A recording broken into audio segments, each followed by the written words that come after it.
How you doing, ladies? Thanks for joining another video here. It's been a long time since I've made one. I don't really make these for any sort of YouTube channel that I'm trying to grow. This is just really informational for everyone, hopefully making your hobby better and more enjoyable. I know I've learned a lot by watching YouTube videos, and if we all share each other's tips and hacks, it'll make the hobby that much more fun. So, let's get into some images and photos here that I've taken that maybe we could learn a few things and share with each other. So I've gotten into the recent activity of taking diorama shots of my Lord of the Rings stuff, and I think it's pretty fun to see what you can really make the most out of your miniatures. And theater of the mind, which is on the tabletop, adding some backdrops to it and lighting to make it look even more realistic, because let's be honest, the reason why you got into the hobby wasn't because you played a game one day, but rather you saw a world in front of you, a universe on display, almost like a model train set here. When you look at these photos of well-done boards and model paint jobs,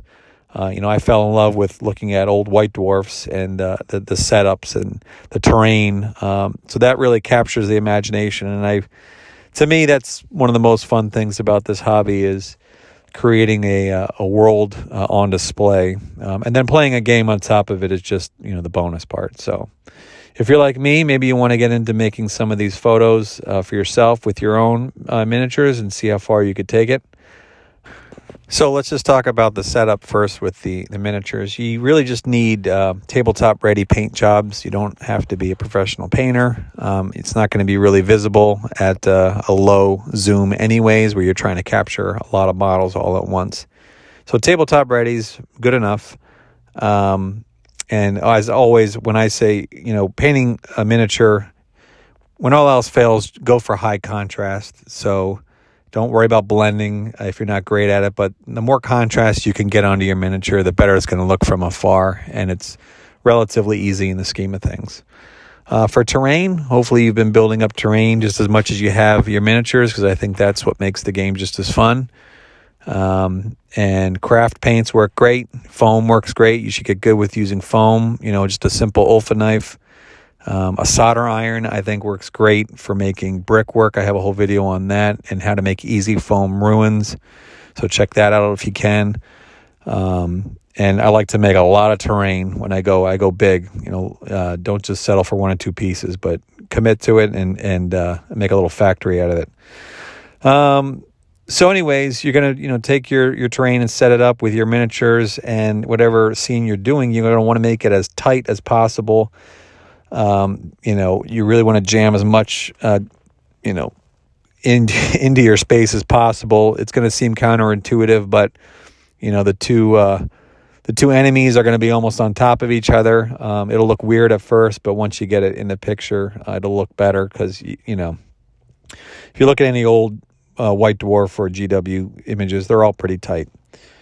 The next thing is going to be your let's say your battle mat. So you could pick any sort of, base that you may have. Hopefully you have something, an underlayment. It could be a felt. It could be a realistic mat or foam. In fact, this mat that you see here is actually a painter's tarp. And you take cheap painter's caulk and smear it all over it to create a rubberized texture. And then you mix that with sand. Actually, you mix the caulk with sand and a colored paint that you want. And then you put some rattle cans at the end. You can basically make your own battle mat. Looks pretty professional for less than $20. All right, let's talk about lighting. You want the most light as possible from above and from the sides. So do it in a well-lit room, but you will need to buy a couple of diffuser lights, photography lights. They should come on a tripod. You could probably get them for less than $50 on Amazon. And just get the small ones that could stand on a tabletop. So that's going to make sure that there's no shadows being cast and obvious in the image. So you want to make sure there's a diffuser on there. The next thing you need is a backdrop. And the purpose of that is so that you can mask out the background. And it doesn't have to be a green screen. But In fact, I like to use black cloth, black felt. And that way, if there's any bleed through in between, let's say the tree leaves or under an arm of a miniature or under a wing, if something doesn't get masked out properly, at least it's black and it'll look like a shadow, so you don't have to do a perfect job.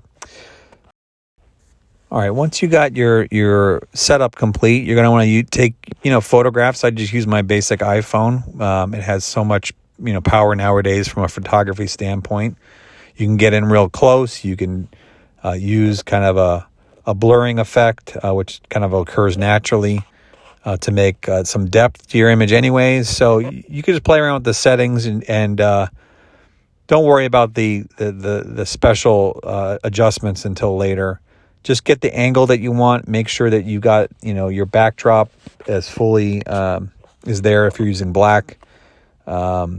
And that really focus on the angle of the image and practice with the shot before you you finalize and tear it down. You want to look through your camera, look for things that are out of place.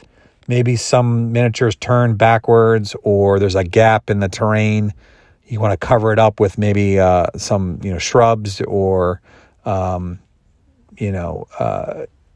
move things around that are maybe hidden or being obstructed. Take a picture, then look at it closely and scan the whole thing, and then you may need to go back and make adjustments till everything's kind of in the right place. Like I said, everything should be real tight, all the miniatures as close as possible to each other, and that way you can get the most in the image. All right, then for photo processing, like I said, I use a app called Superimpose. And there's other ones out there, but essentially you're going to import your photo and you're going to want to mask off the background and delete it basically or erase it. Sometimes they have like a magic wand feature which will understand that all the black should be removed once you click on it, but depending on the threshold, it may actually end up removing more than you want. In this app, you can, go back and touch things up with a little paintbrush and reverse that masking. So you can go toggle back and forth and you zoom in and out. You'll zoom in and focus on a little area at a time. So this does take time, probably 5 to 10 minutes to go across the background area where your foreground is going to, intersect and meet the background. So you're going to want to, eliminate all of your background color, whether it's black or green. And the better you get at that, the more realistic the transition will be. It takes practice. There is a bit of feathering options that may be there or blurring to make it less obvious that you've superimposed something. So that's going to take some practice. And you could start with something simple if you want to practice with just any old object. But the more complicated the foreground image is, let's say at the very back of your diorama is trees. Well, all those little leaves and things are going to be difficult to mask off properly. You're going to have a lot of gaps and bleed through. So consider that when you're setting up your diorama. Maybe have more square or solid lines. The straighter the lines are that are at that interface between the background and the foreground, the easier it is for the software to do the automatic masking. Okay, then it's time to import a background, and I usually just search the internet for a cool looking image that I like, photography or artwork, and Google Images is fine. Something high resolution preferred, and go for something big. You want a nice big shot. And then you save that and import that into the software. You may need to play around with the size of that image and saving that in such a way that when you do superimpose your foreground, you have enough to work with because you're going to be able to slide that into the right position that you want. And then once you have that, you can save those two and merge them together, essentially. And then now you have a new image, a combined image of your foreground and background. And you can go into some post-processing in any editor. It could be the standard default image editor. I use one that's a little more advanced, but relatively free. It's called Afterlight. Afterlight. And there you can do some zooming in and touch-ups, perhaps, with just, to blur areas. I like to blur the interface between the foreground and the background to smooth things out. I also forgot to mention, as you're about to save your background, and importing your background, consider changing the hue on either your foreground or your background to match each other, the hue and saturation.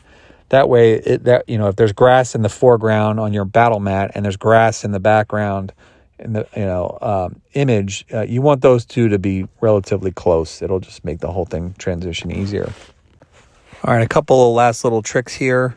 I do like to, increase the contrast and the brightness in certain areas. I put a vignette to give the edges a little darkness. And then also in my shot, I will include some additional lighting with the help of little LED tea lights that are remote controlled, and you can change the colors. So I hide them in my terrain in smoke effects. I use them for every war game that I have, basically. I need to create a fire or smoke effect. I think really makes the board pop and fun to look at, and brings a whole other dimension to your war game.